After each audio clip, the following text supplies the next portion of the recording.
everyone, and welcome back to the Good Game Podcast. This is episode 10 of the Good Game Podcast, and we have a lot to dive into on today's episode. But before we get started, I need everybody to do me a favor. Hit that like button, hit that subscribe button, and share the video with a friend if you haven't already.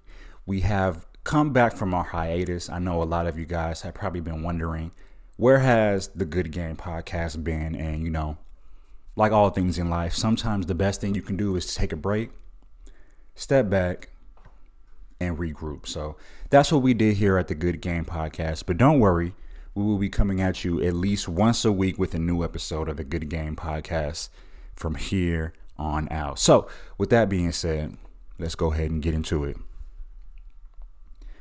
All right, so the Los Angeles Lakers, for the second straight season, D'Angelo Russell was in the Lakers starting unit on opening night, only to be moved to the bench in response to the team grappling with an early losing spell. So for this episode, I'm going to go ahead and let you guys know now we're going to be talking a lot about the Los Angeles Lakers. We're going to be talking a lot about what's been going on around the Lakers organization and a few topics concerning international soccer and things like that and what's going on in the Premier League. But back to this D'Angelo Russell situation. So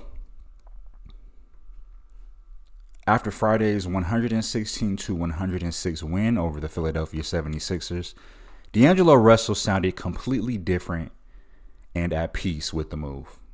He said, quote, "I just want to win," Russell said after scoring 18 points on a 7-for-12 shooting with 3 assists as a reserve. So whatever it took, change the plans, whatever it is, whatever coach needs, try to get the win and be a part of that. And I think this is a great mentality for D'Angelo Russell to have, especially being someone who is known as a starter. He's been known as a starter in the league for quite some time. And a lot of times guys get their egos involved and they don't want to be seen as somebody who has to resort to coming off the bench for an NBA team, especially when they're held in such a high regard as a starting player. But this speaks volumes to the character of D'Angelo Russell. I think he understands that the Lakers are an organization that want to win right now. They don't have a long window compared to some other teams in the NBA, considering the fact that LeBron James is approaching 40 years old and there's no telling how many seasons he may have left in the league. So the time is definitely now rather than later for the Los Angeles Lakers. And I think that D'Angelo Russell having the maturity to be able to accept his role coming off the bench is big. It's massive for the Los Angeles Lakers. Cam Reddish taking Russell's place marked the first strategic adjustment to the starters made by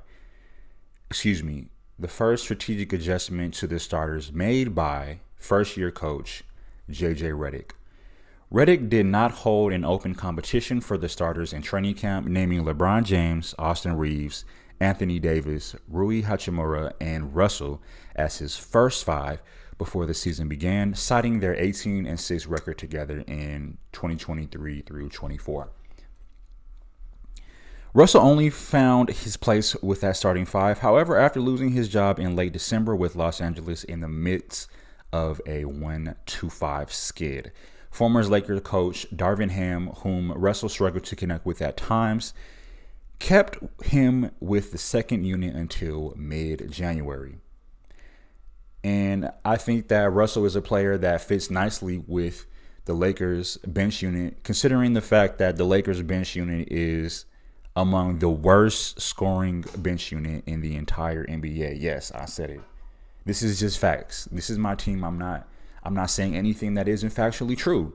It's just the fact that when LeBron is not on the floor and when the bench unit comes on for the Lakers, they're an entirely different team and it looks nasty. It doesn't look like something you want to see from the Los Angeles Lakers. So, but I will say, by having D'Angelo Russell come off the bench, I was able to catch some of this game a few days ago, so I don't remember it crystal clear, but I just know that seeing that bench unit with D'Angelo Russell made a lot of sense. They were way more efficient offensively, and honestly, having Cam Reddish as a starting point guard defensively is a great matchup. And once again, basketball is all about matchups. So sometimes you have to do things you wouldn't normally do just to get that ideal matchup. D'Angelo Russell said, I left all my baggage at the door this summer once we changed coaches and new staff came in. Russell said of the difference in his digesting Redick's decision, I was committed to whatever it takes. That's what y'all see now. The adjustment came after the Lakers stumbled on their recent road trip going 1-4, ending with a 131-114 loss to the Memphis Grizzlies when Redick benched Russell midway through the third quarter and played him a season-low 22 minutes. Before Redick called timeout to sub Russell out of this game in Memphis, the point guard struggled on both ends through a handful of possessions in the game. Broadcast caught the Lakers coach pounding his chair in frustration.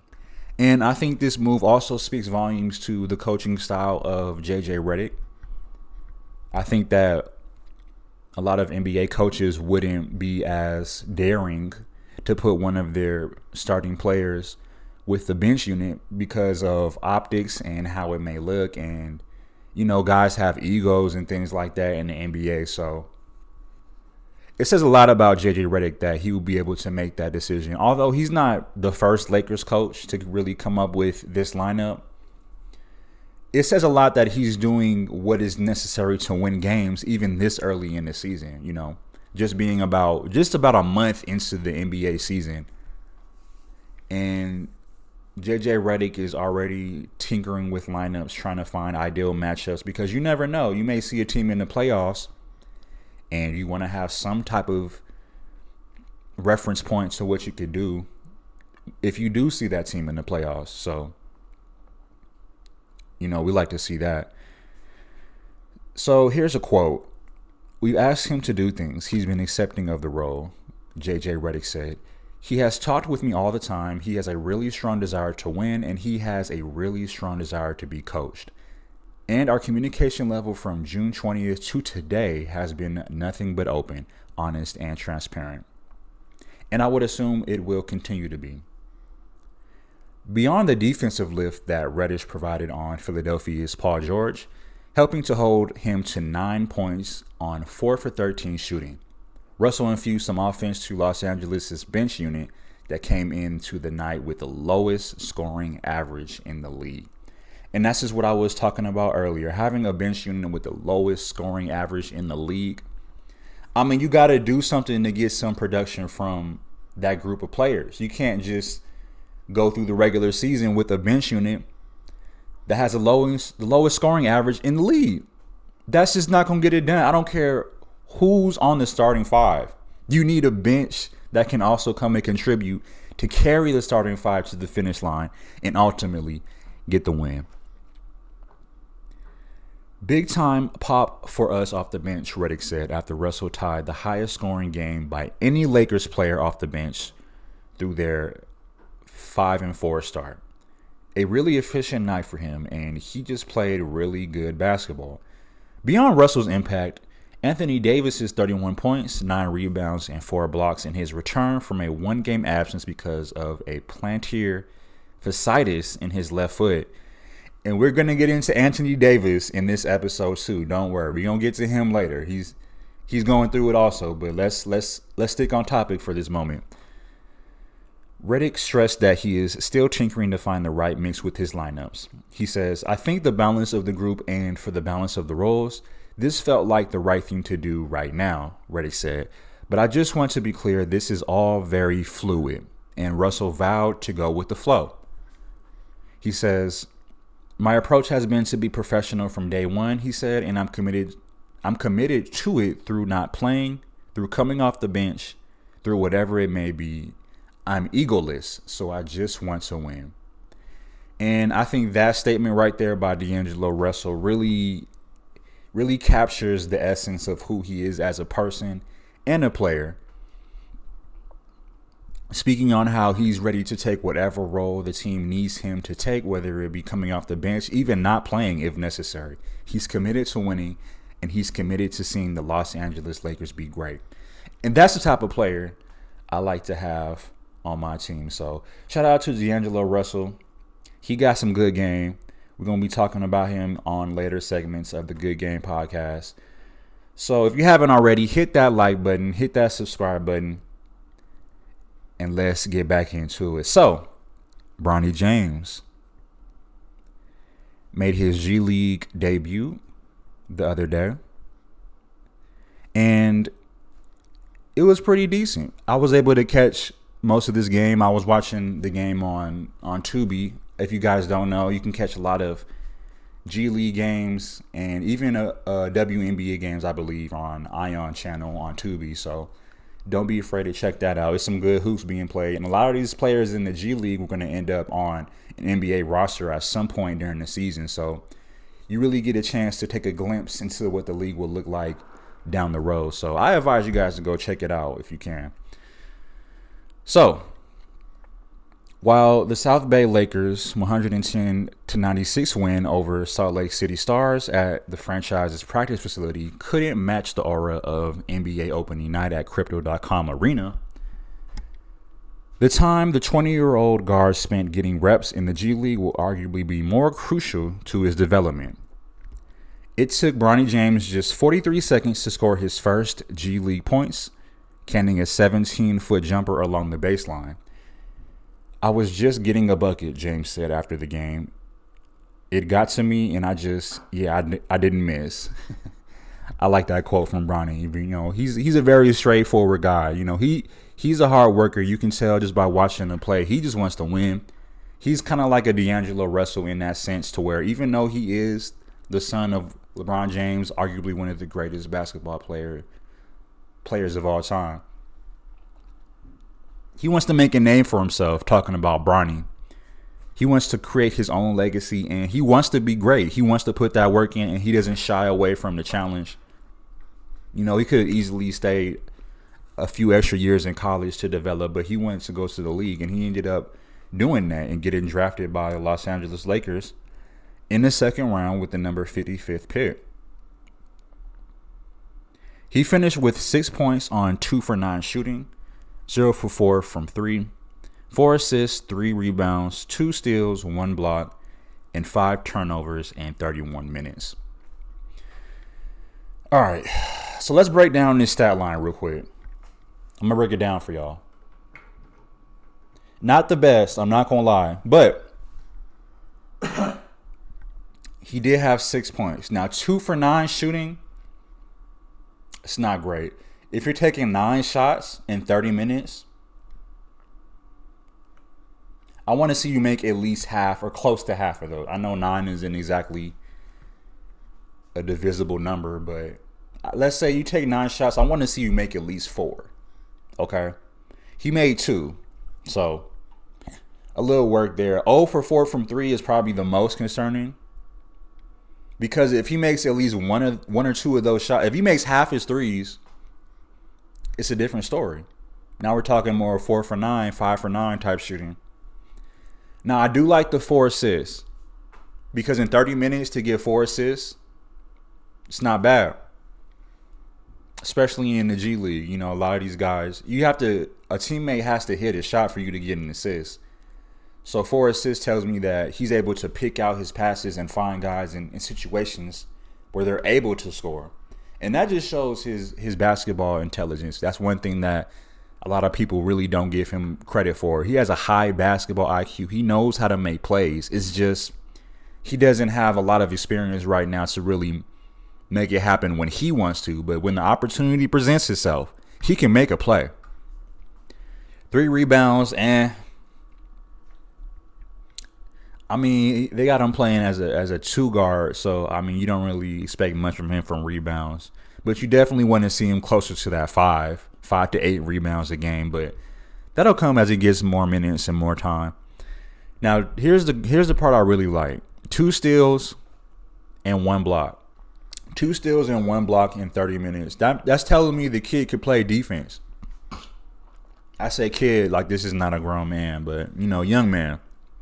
The guy can play defense. He's scrappy. He knows how to put himself in positions to be a pest and a nuisance to the opposing offense.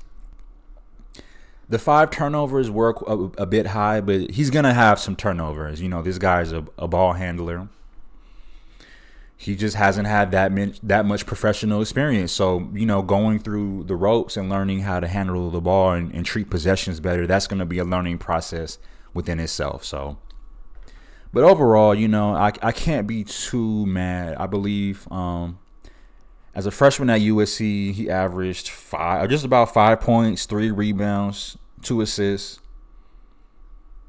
So, he's pretty much on par with what he was doing in college, but we definitely want to see him elevate and step his game up.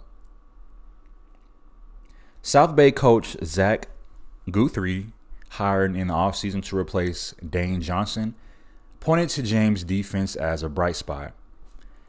He says, I think he did a great job dictating on the ball. Guthrie said he played great. He played unselfishly. He played within the flow of the game. No, I don't know why you're calling me this early. We don't do that. But yeah, he played within the flow of the game. And I thought, like all our guards, we defended at a high level. We talked about dictating. They weren't comfortable in their offense. The outsized attention that being the son of LeBron James has generated for the rookie thus far, we want Bronny James already a nightly occurrence during Lakers road games this season. His gold number 9 Lakers uniform with James Jr. on the back was the only jersey on sale at the team shop. And when the South Bay starters were introduced by the public address announcer, James was saved for last, a distinction normally reserved for a star. So they're already treating the kid like a star, and he's not really playing like a star per se. Doesn't mean that he can't in the future, but that just goes to show you the amount of pressure that it is on this man, being the son of LeBron James, having to deal with these fans traveling to see him, selling out G League games, and his performances have not really been up to par yet, but we're looking forward to it. We're going to see him play better in these next couple months. I'm going to be watching the G League games. So just to wrap this segment up here, South Bay's next game is Friday on the road against Santa Cruz Warriors. They play again in El Segundo next Sunday against the Stockton Kings. Joey Buss, South Bay's president and CEO, said James's schedule going forward, shuffling between the Lakers and the G League, is not set in stone. That's going to be fluid, Buss told ESPN. We're going to do what's best for his development. There's going to be a lot of things that we do for all the assignment players, and decisions are made based off where they are, based off the injury status, based off how many bodies they need for practice. There's a lot of variables, so nothing unique for Bronny. He's just kind of in the system. And I'm going to call cap on that. There's definitely some things unique for Bronny because, first of all, he's the only player with his jersey being sold in the G League arena. Is that not special treatment? But it's okay. We're going to see him play better. I want to see Bronny average around 12 points. Give me 8 assists and 5 rebounds. I don't even care about rebounds. We need you to average double-digit points and get close to double-digit assists. If you can get close to double-digit assists and average double-digit points, everything is going to be fine. That's all we need from you. But what we don't want is to see LeBron have to play with Bronny James at the last 2 minutes of every game when they up by 30 and he get 2 points and a rebound. And, we need to see him actually play some real basketball. And he could do it. So it's not like he don't have the talent or the skills. It's just a matter of time when it comes to that. Okay, if you haven't hit that like button, you better hit that like button right now because we're going to get into some more basketball talk right after this. All right, so we are back at the Good Game podcast. This is episode 10, and we have Some unfortunate news to report. Lakers Anthony Davis leaves win versus Raptors with an eye injury. And this is a very unfortunate injury because me as a Laker fan, it really disheartens me to see Anthony Davis get injured because he's a player who is constantly injured over and over again throughout the course of an NBA season. It seems like almost every season. I can't really recall a season where this man was completely healthy. And, it's just a travesty because this is somebody who's considered easily one of the top 5 players in the world when healthy. So you pair a player like that with a LeBron James and a Lakers team that has a lot of young players, a lot of young talented guys who can make things happen. They're tough to beat. But when Anthony Davis isn't healthy and he's not playing and he's not on the basketball court, they're not that tough to beat. So obviously we have some emotional investment in Anthony Davis here in Lakerland. So Lakers forward Anthony Davis left Sunday night's 123-103 win over the Toronto Raptors because of a left eye injury. Davis went to the locker room midway through the third quarter after getting hit in the face while blocking a dunk attempt by Toronto center Jakob Poeltl. I believe that's how you say his name. Davis made a one-handed block off Patel's dunk attempt in the lane, but Patel's offhand hit Davis in the face and eyes. And that's never a good feeling. If you've ever played basketball and got hit in the face or got hit in the eye, that's a pain you're going to be feeling for a cool minute. It's not something you can just brush off, get a drink of water, and it's over. When you get hit in the face, the nose, the eye, all that is very sensitive, and you don't know how long it may take for you to recover. So you have to be very, very careful. Davis went to the locker room midway through the third quarter after getting hit in the face while blocking a dunk attempt by Toronto center Jakob Poeltl. I'm sure I've just read that. So, sources told ESPN's Dave McMenamin that Davis experienced swelling as a result of the contact, making it difficult to keep his left eye open. Shout out to Left Eye. Shout out to Lisa Lopez. But that's another story. Davis will have the eye examined by I'm going to try to pronounce this word, ophthalmologist. I'm assuming an eye doctor. Don't crucify me. That's a tough one. Ophthalmologist Monday as a precautionary measure, sources say. Davis suffered a corneal abrasion to the same eye in March. He left the arena without speaking to reporters Sunday. Lakers coach J.J. Redick said, "I just know that he got poked in the eye. He was having trouble seeing, obviously taking a little bit of trauma to the eye. It takes a little bit of time to get your clear vision back. But other than that, no update." Jackson Hayes took Davis' spot in the Lakers rotation and quickly contributed 3 dunks and a layup while the Lakers pulled ahead. Davis is off to an outstanding start to the season, sparking early MVP talk for the 9-time All-Star. He had 22 points, 4 rebounds, and 2 blocks before getting hurt against the Raptors. And let me explain to you why this is a big loss for Los Angeles Lakers. Not only are they losing a phenomenal player, but as far as squad depth, the Lakers don't really have too many people who can effectively play the role of a center or a 5, as we call it. And we know Anthony Davis traditionally plays the role of a 4 or a power forward. But from time to time, he is known to play center because, the man is 6'10", almost 7 foot, honestly. So having somebody like that on the floor is an obvious defensive presence. We know what he does defensively. And Jackson Hayes is all right. He's cool, but, we need more squad depth at that center position, especially with Anthony Davis being hurt. I believe we only have 2 centers, Jackson Hayes and Anthony Davis. Everybody else usually is a forward. We have players who could play the 5, but they're not traditionally 5s. So, for matchup purposes, it gets a little tricky when you're playing teams with a traditional 5 a 7'2", 7'3" center, and you over here having to defend that player with someone who's 6'10", 6'11". There's some matchup issues there, but that's a story for another day. Davis began the night leading the NBA in scoring at 32.4 points per game, along with 11.3 rebounds and 2.8 assists. He has 6 30-point games already this season. I'm going to say it again. 6 30-point games already this season, and we're in November.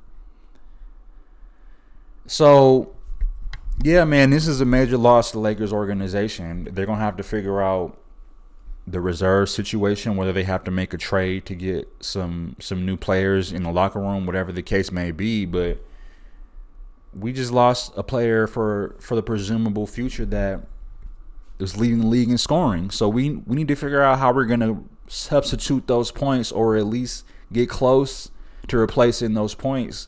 If not, we're going to just be going through a lot of losses, and I'm not trying to see the Lakers go through a losing streak this early in the season. So hopefully everything pans out. Davis missed Wednesday's game in Memphis with a bruised left heel. The big man has a long history of injury problems, you don't say. But he played in a career-high 76 games last season. Okay, well, so last season he played 76 games, and there's 82 games in the regular season, not counting the playoffs. So last season, I will give it to him. He played majority of the games last season, but that was kind of an anomaly. We were shocked to see that. And then the fact that we didn't really do much. The play-in game, I remember it wasn't great. It wasn't a great result for us, but it's a new season. I believe that this is an injury he can heal from relatively quickly. Maybe just a few weeks, if that. I hope he decides to just put the goggles on. I know that there's been instances in the past where Anthony Davis tried to wear the sports goggles during games, but apparently he said that they just fog up too much and they were uncomfortable. So for whatever reason, he just decided he wasn't going to wear those goggles, even though they do protect his face. He's always getting punched and hit in the face. You think it would be a good idea, but he just ain't rocking with them. So it is what it is. We're going to have to hope him a speedy recovery. And that's all I have to say about that. So moving on to our final topic of the day, we're going to be talking a little soccer here for my soccer fans out there.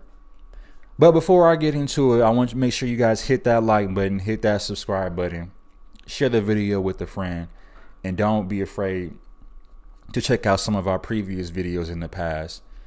The Good Game podcast will be coming at you at least once a week, giving you this good game. So, like I said, don't forget to hit that subscribe button, hit that like button, and let's get back into it.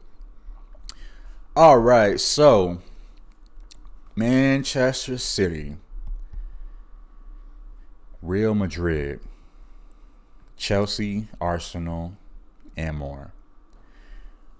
Before we head into the final 2-week international break of 2024, the European soccer weekend gave us plenty to talk about. For the first time in his entire coaching career, head coach of Manchester City, Pep Guardiola, has lost 4 straight games in all competitions. What does that say about Manchester City? We also got an emphatic Real Madrid bounce-back win, albeit one that feels like a loss given the serious injuries suffered. So, Manchester City, it took Pep Guardiola 16 seasons and 940 games, but he has finally lost 4 straight games. What does it mean? Now, it says a lot to the coaching career of Pep that he is able to go such a long period of time coaching this Manchester City soccer club and not lose more than 4 games in a row. But all good things must come to an end. It finally happened. As I see it, the 4 defeats in and of themselves don't mean that much. Losing to Tottenham was in the League Cup, and yes, both teams played a bunch of regular starters, but Erling Haaland traveled and was an unused sub. Yes, they lost 4-1 at Sporting, but could easily have scored 3 in the first half alone.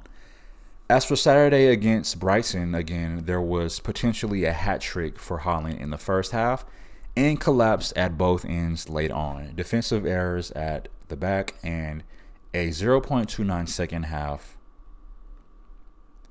In other words, City weren't great in any of these 4 games, but at least 2 of them could very well have gone the other way because individual superstars can paper over collective cracks. Then we wouldn't be having this conversation. That's why performance matters more than results in assessing a team and their prospects. And the reality is that for much of the year, City has been several notches below the standard they set in years past. After 11 league games and 4 Championship League outings last season, they had conceded 11 goals. This year, they're up to 17. You can't help but point fingers at the defense, especially since his decisions to play with 4 de facto center backs is calculated to give his front 4 men more freedom to operate. Everybody has heard that Rodri's stats, and yet his absence loom very large. But let's not overstate it either. It's not as if Rodri goes out and he's replaced by traffic cones. Mateo Kovacic, Rico Lewis, and Gundogan, I hope I'm saying that right, and probably not, are quality footballers. There's a scheme in which they can do a better job of filling Rodri's shoes, and Guardiola hasn't found it yet. I will say, I've been watching Manchester City for probably about a year or 2 now. I started watching them last year when they won the Champions League. A little bit before that, I started watching that season. I'll say rather, and I'll say when they won Champions League, they were a complete team. A lot of people didn't think they were necessarily the best club in the world. People probably would say Real Madrid would be that, but nonetheless, a complete team from top to bottom. Their substitutes alone probably could be a team within itself. That says a lot about their squad depth. Or at least it said a lot about their squad depth.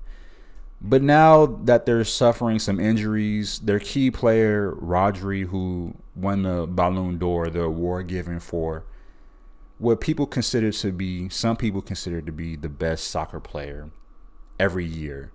So he won that award. But he's injured. He's not playing for the team right now. And this is a key defensive player who, for Manchester City, really is the glue to that team and creates opportunities not only offensively, but through counterattacks on the defense. Now, he's not a particularly fast player. He's not the most speedy player. But what he does with his IQ and his positioning and how he controls the pitch and how he galvanizes the team is incomparable. So with him being out, it definitely creates some problems. And I like Rico Lewis. I think he's a good right back. But we have to understand something. Right back and a defensive midfielder, they're tricky positions, but they have 2 different jobs per se. So when you're putting players who don't normally play a position into a position, it may be a grace period you have to go through in order for them to kind of get acclimated to what they need to do tactically. And we just haven't been able to see that from Manchester City players.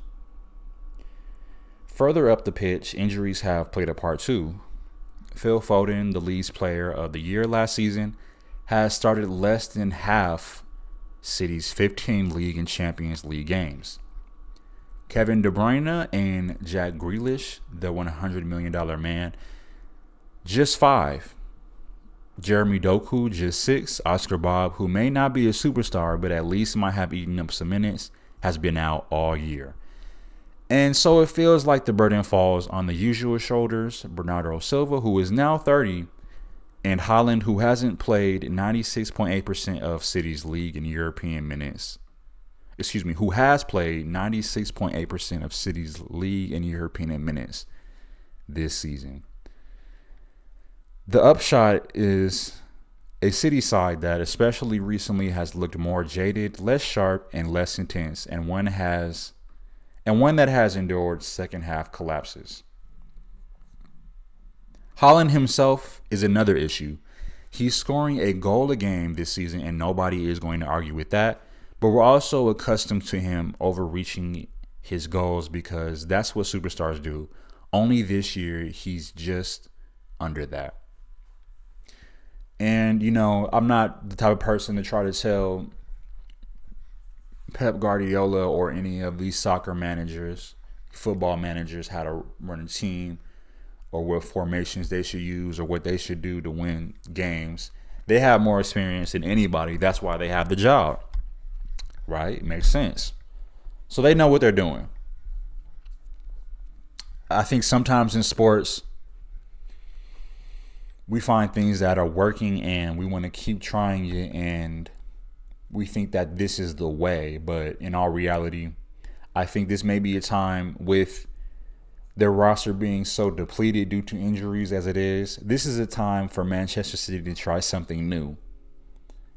In my opinion, I believe they should try a formation with maybe two strikers because having one striker, Manchester City usually they vary formations, but for the most part, all their formations usually have one striker, which is Erling Haaland. And they got players on the team who could score some goals and play that center forward position, that striker position. So maybe if you go with a two striker formation, or even in three up front, they may even go with two wingers. You could do a 3-4-3 if they want to play with three at the back. A traditional 4-3-3, or I know a lot of teams don't really use the 4-2-4, but even in the case of Manchester City, I really would like to see a 4-4-2 diamond, kind of similar to what we saw from Real Madrid last year, where they play with four at the back, one defensive center midfielder, two center midfielders, one center attacking midfielder, and two strikers. That way, it gives them more flexibility across the pitch, and they have more opportunities to score goals from more places. So that's really the only adjustment I think they should try to make, and maybe they'll have some success with that, but who knows? All right, so Real Madrid, they took out all their frustration following defeats in El Clasico to Barcelona and the Champions League to Milan with a comprehensive 4-0 win over Osasuna. Vinicius Jr. brought his seasonal goal total to 12 and reminded you why he's always worth having around. Despite what the pressing analytic nerds say, Jude Bellingham also scored, and the Madridistas will hope it jumpstarts the season. It's easy to be critical of the struggling, and he hasn't been near last season's level. It's also worth reminding ourselves that he only turned 21 in the summer, and unlike last year, when he played in the hole with the teams revolving around him, this year he's being shuffled around the pitch in Carlo Ancelotti's search of balance. All of this, however, is overshadowed by Eder Militao's ACL injury, coming just 7 months after his return from the previous one. There's an individual dimension to that. First and foremost, you feel for the guy. You really do. And then there's the real world impact, with Rodrigo and Lucas Vazquez suffering lesser injuries, plus Dani Carvajal and David Alaba already sidelined. Ancelotti ended the game with a back four of Fede Valverde, Antonio Rudiger, Raul Asensio, and Fran Garcia. It's evident Real Madrid needs to get back into the transfer market in January. Going into the season with Rudiger and Eder Militao as the only fit senior central defenders was already a stretch. Alaba is expected to return later this month, but who knows what condition he'll be in.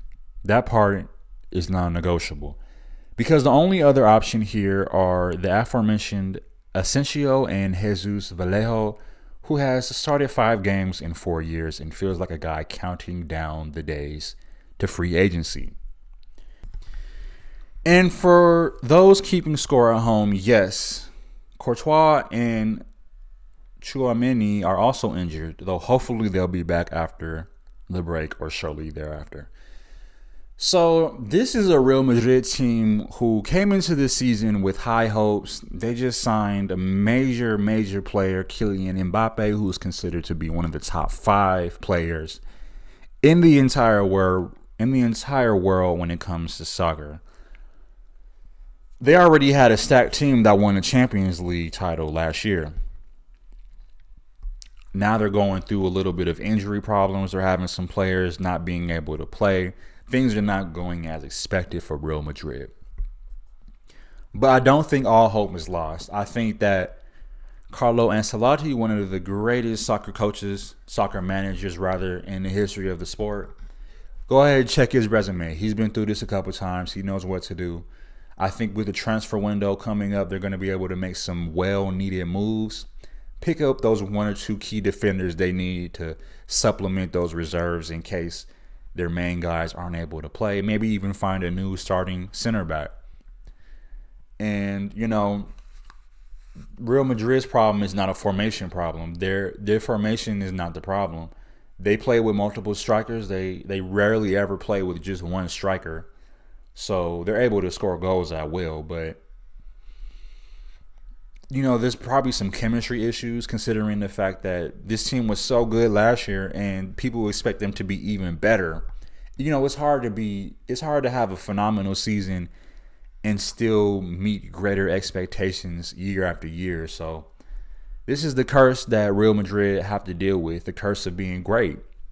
People expect them to show up time and time again and be better than they were in previous times. So hopefully they're able to figure it out. This is still a phenomenal football club. They're gonna win games. They're gonna figure out how to get this offense going.